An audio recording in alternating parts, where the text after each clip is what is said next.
श्री स्वामी समर्थ सगळ्यांना. रामकृष्ण हरी. हाय, हॅलो, नमस्कार. कशा आहेत मैत्रिणींनो? आज मी पहिल्यांदा लॉंग व्हिडिओ बनवते आणि व्हिडिओ कशा बनवतात सगळे, कोणाच्या कशा ट्रिक आहेत.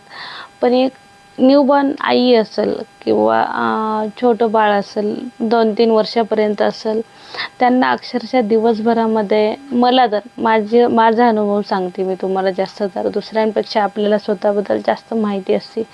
हे बघा, कपड्यांचे ढीग हे एका दिवसाचे नाही आहेत. ढीग, खुर्ची भरली, इकडे बकेट भरली, इकडे ढीग लागला. एका दिवसाचे बिलकुल नाही आहेत. हे कपडे आहेत जवळपास 4-5 दिवसाचे. बेबी आजारी असतात, बेबीला जुलाब लागतात, बेबीला दात येतात. आणि त्यातली त्यात मला 2 मुली आहेत. 2 मुली आहेत. एक 3.5 वर्षाची आहे, आत्ता 3.5 वर्षाची झाली, ती स्कूलला जाते, नर्सरीला. आणि दुसरी आहे ती 10 महिन्याची आहे. जी 3.5 वर्षाची आहे ती आता दिवाळीनंतर आम्ही प्री स्कूलला पाठवले.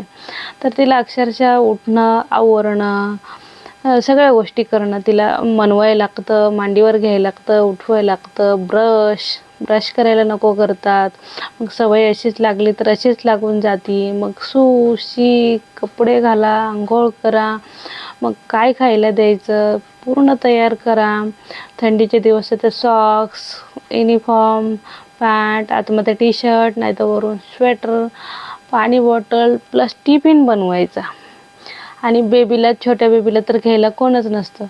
मोठ्या मुलीच्या अगोदर माझं छोटं बेबी उठून बसलेलं असतं.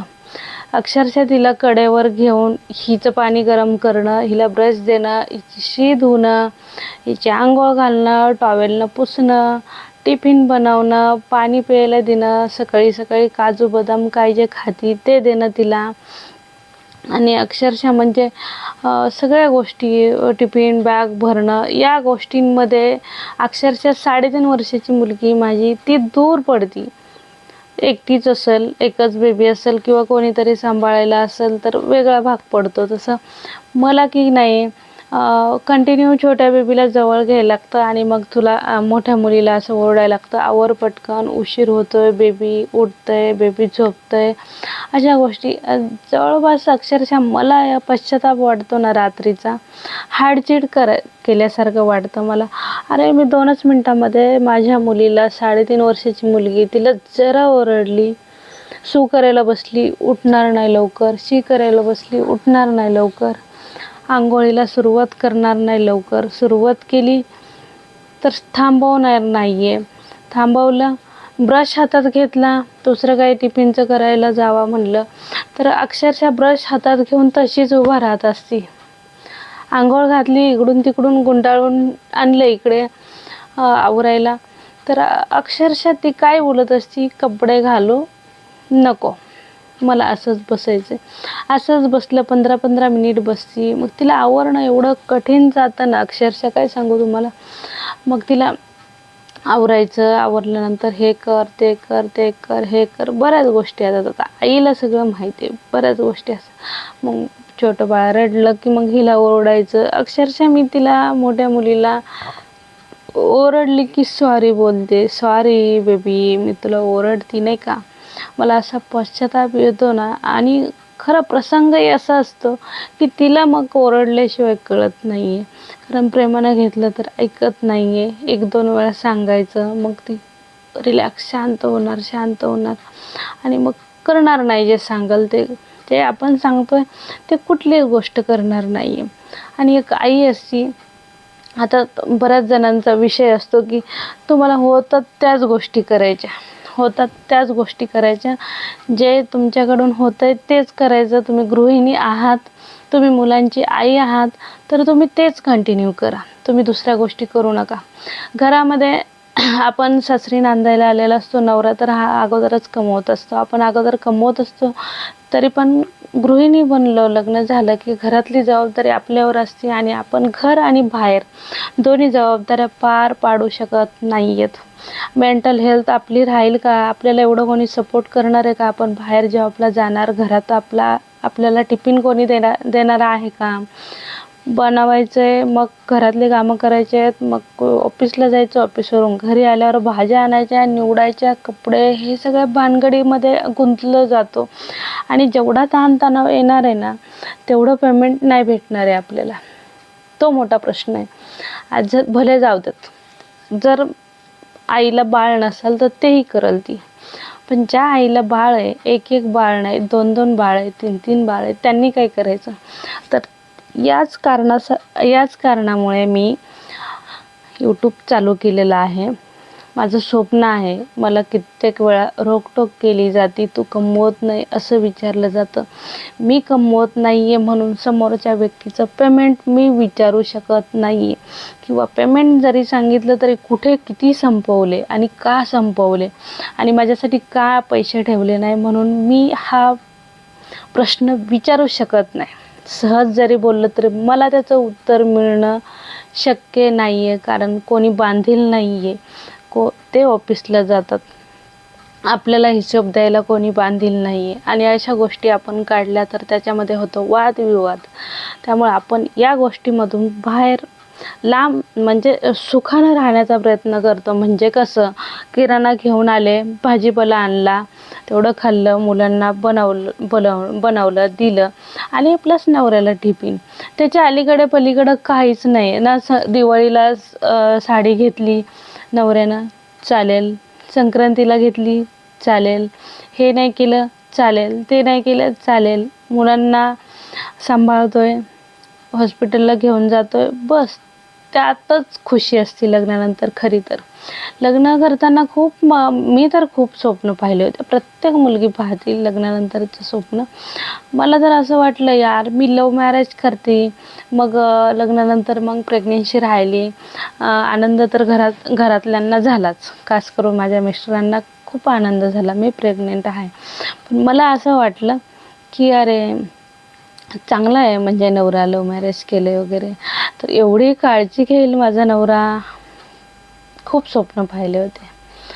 पण प्रत्येक पुरुषाला नाही जमत आहे घरामध्ये, म्हणाल अशी मदत करायला बिलकुल जमत नाही आहे. तर आणि मला तसं वाटलं, नंतर वाटलं की माझे प्रत्येक हट्ट, प्रत्येक लाड पुरवले जातील, नाही का.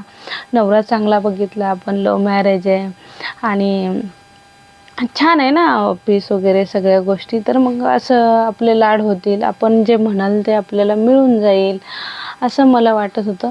पण ॲक्च्युली काय होतं आहे मुलींनो, लग्नानंतर खूप परिस्थिती बदललेली असते. नवरा हा कमवतो, तो स्वतःसाठी तर पैसे नाही खर्च करत जास्त, पण घरामध्ये आणि फॅमिलीमध्येच पेमेंट कुठे जातो हे त्यांनाही कळत नाही आहे. त्यांची चूक इथे नाही आहेच, पण चूक आपलीही नाही आहे. आपण घर सांभाळतो आहे. आता मला 2 मुली आहेत, तर मग मी कुठे कामालाही जाऊ शकत नाही. आणि अक्षरशः मला घरात कामं करायला प्रॉब्लेम येतात. तर एक बाळ सूला गेले, एक बाळ आंघोळीला गेले, एक बाळ रडतं, एक बाळाला औषध देते, एक बाळ खाऊ भरवायला बसली, किंवा मी खायला बसली, किंवा मी आंघोळीला गेली, मी सूला गेली, मी साफसफाई करते. अशा प्रत्येक गोष्टीमध्ये मला अडथळे येतात. प्रत्येक गोष्टीमध्ये अडथळे येतात. मला स्वयंपाक बनवताना येतं, चहा बनवताना, सगळ्या गोष्टी करताना. अक्षरशः मी माझ्या मुलीला घेऊन फक्त कपडे धुत नाही आहे, ती झोपल्यावर मी चान्स मारून घेते तेवढा कपडे धुण्याचा. फक्त कपडे धुत नाही आहे, नाहीतर ऑलमोस्ट सगळं काम सुशी. आता नवीन सांगायची गरज नाही आहे, बाथरूममध्ये माझ्यासोबत ती असती, कोणाकडे ठेवणार. आणि आपण नाही दिसल्यावर बाळ अति जोरानं आणि अति आवाज बंद करून रडत असतं, आणि त्या क्षणी बाळाला काय होईल याची काही गॅरंटी नाही. त्यामुळे मी बाथरूममध्ये बिनधास्त घेऊन जाते. आता तुम्ही कसं करताय हे मला नाही माहीत, किंवा तुमच्याकडे कोणीतरी सपोर्टला पण असेल. माझ्याकडे कोणी नाही आहे सपोर्टला, त्यामुळे मी बाथरूमला घेऊन जाते. स्वयंपाक, मी पीठ मळताना बाळ माझ्या कडेवर असतं, मी चपाती लाटताना बाळ माझ्या कडेवर असतं, मी भाजी बनवताना बाळ माझ्या कडेवर असतं, मी किचनची साफसफाई केली बाळ माझ्या कडेवर असतं. अक्षरशः मी भांडी एका हाताने धुते.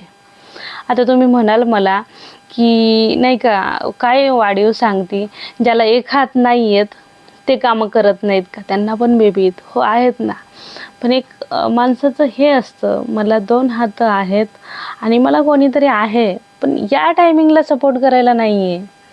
डिलिव्हरीमध्ये, प्रेग्नेन्सीमध्ये किंवा बाळाचं संगोपन करायला या टायमिंगला मला सपोर्टला कोणी नाही आहे, म्हणून मला वाईट वाटतं. आणि वाईट एवढंही नाही वाटत आहे, जमल तसं करते मी.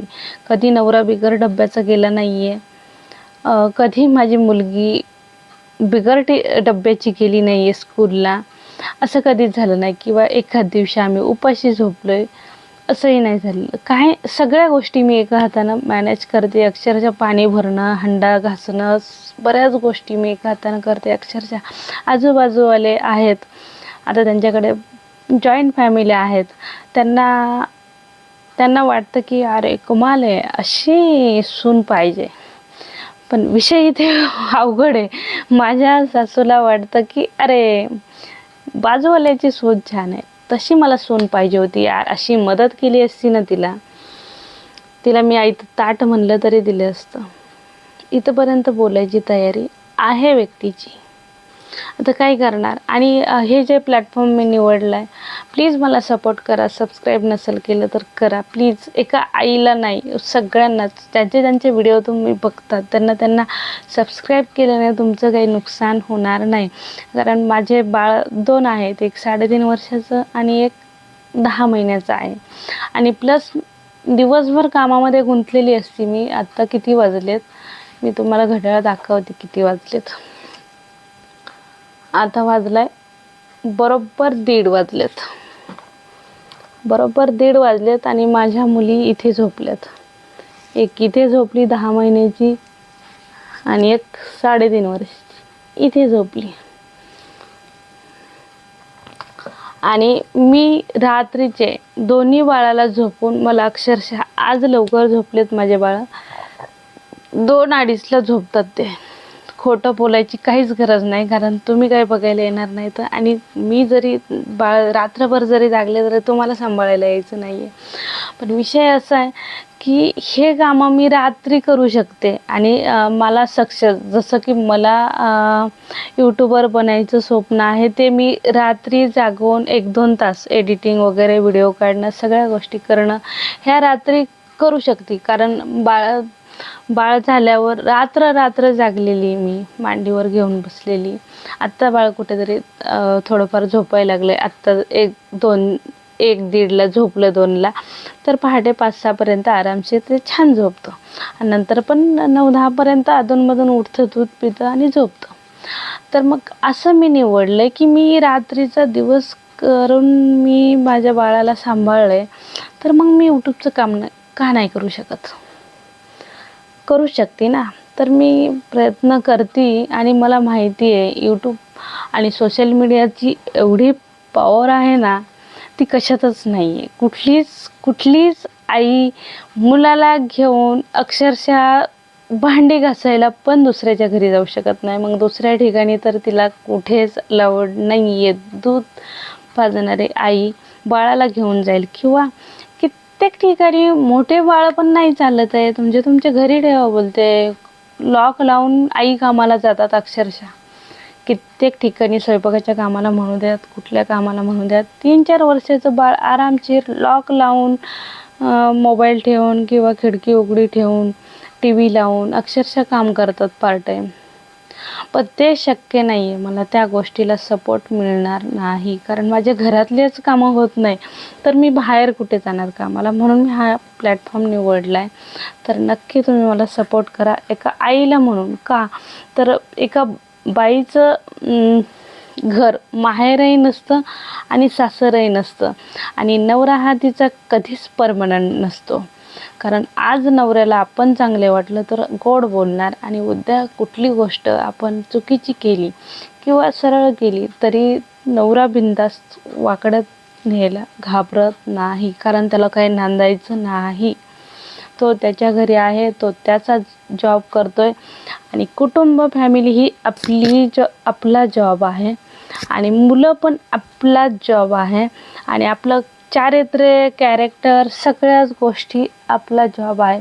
एक आई जे म्हणतो ना, खूप मोठा कठीण प्रसंग याच्यातून बाहेर पडणं. आणि हे जे आहे बालपण आणि बाळंतपण आणि म्हातारपण, आणि एक आई छोटे छोटे बाळ, तो जो प्रसंग आहे ना, जगभरामध्ये आयुष्यभरामध्ये सगळ्यात कठीण प्रसंग हा एक आई झाल्यावर आहे. जेव्हापासून तो गर्भामध्ये बाळ राहतं तेव्हापासून ते एक 5-6 वर्षापर्यंतचं मूल होतं, तोपर्यंतचा प्रवास एवढा कठीण आहे, फक्त त्या महिलाच जाणू शकतात, पुरुष नाही. पुरुष फक्त गोडीत असेल तर बोलतात, खूप करतीस, करत राहतीस, थांबत नाहीयेस. पण तोच पुरुष उलट बोलला, त्याच्या उलट अर्थ घेतला, किंवा तोच पुरुष रागात बोलला, तर तो सरळ बोलतो की तू मुलांसाठी जगतीस आणि तू तुझ्यासाठी राहतीस माझ्याजवळ, तू माझ्यासाठी काही नाही करत. तेव्हा मग या प्रसंगातून नवऱ्याचे असे शब्द असतील ना, तर खूप कठीण होऊन जातं. असं वाटतं की मृत्यूला पण स्वीकारू शकत नाही, कारण देवानं 2 बाळाची किंवा एका बाळाची जबाबदारी माझ्यावर दिलेली आहे, आणि मी जर हा पर्याय निवडला तर मग आपण माणूस म्हणून कमी पडतोय ना. आपण जन्म घेतला एका ठिकाणी, नांदायला आलोय दुसऱ्या ठिकाणी, आणि एक जीव निर्माण केलाय. त्याची विल्हेवाट, त्याचं बालपण आणि संगोपन हे फक्त आईच्या हातात असतं. बाप असतो, बापाची जागा कोणी नाही घेऊ शकत. पण एक आई किती हर्ट होती ना, किती दुःखी होती ना, आणि रोज दुःखी होऊन कितीतरी वेळा बाळ छोटा असल्यावर आई रडती, आणि कितीतरी वेळा आई झोपेतून उठल्यावरती पुन्हा नव्यानं चालू करते. हे डेली करत असते, आणि ते मी आत्ता करत आहे. तर मला प्लीज सपोर्ट करा. आणि व्हिडिओ काढणं म्हणजे एवढा जोक नाहीये, खूप कठीण परिश्रम, आणि दिवसभरामध्ये मला नाही जमत आहे. अक्षरशः मी छोटे छोटे क्लिप्स काढते एका हातानं. माझ्याकडं स्टँड आहे, माईक आहे, मला सपोर्ट थोडाफार तरी केलाच आहे, म्हणूनच या गोष्टी आहेत.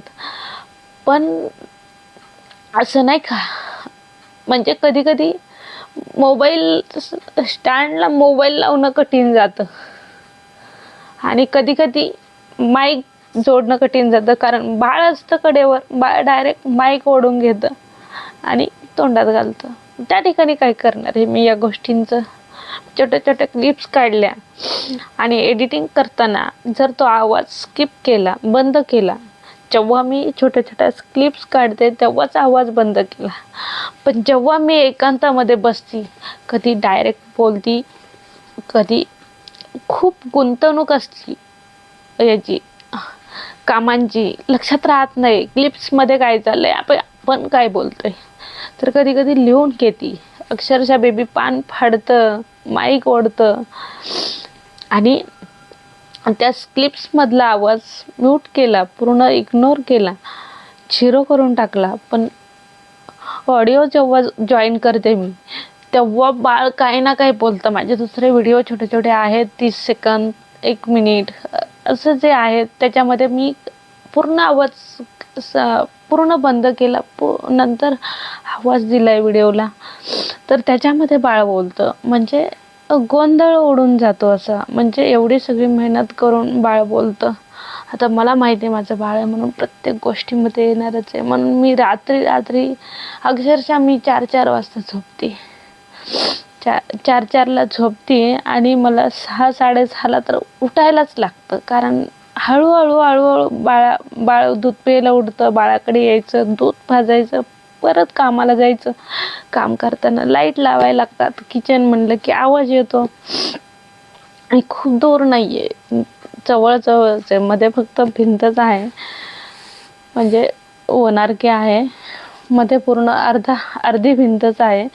आणि अक्षरशः थोडं जरी काही वाजलं, आता 10 महिन्याचं बाळ म्हणल्यावर माहिती आहे ना, ॲक्टिव्हिटी करतं, पकडून चालतं, बेडवर उतरतंय, खाली चढतंय, दात येतात, ताप येतो, हे सगळ्या गोष्टी आहेत. तर दिवसा खूप ॲक्टिव्ह राहतं बाळ, आणि रात्रीचं एक झोपायच्या टायमिंगला सगळ्यांचेच बाळ ॲक्टिव्ह असतात.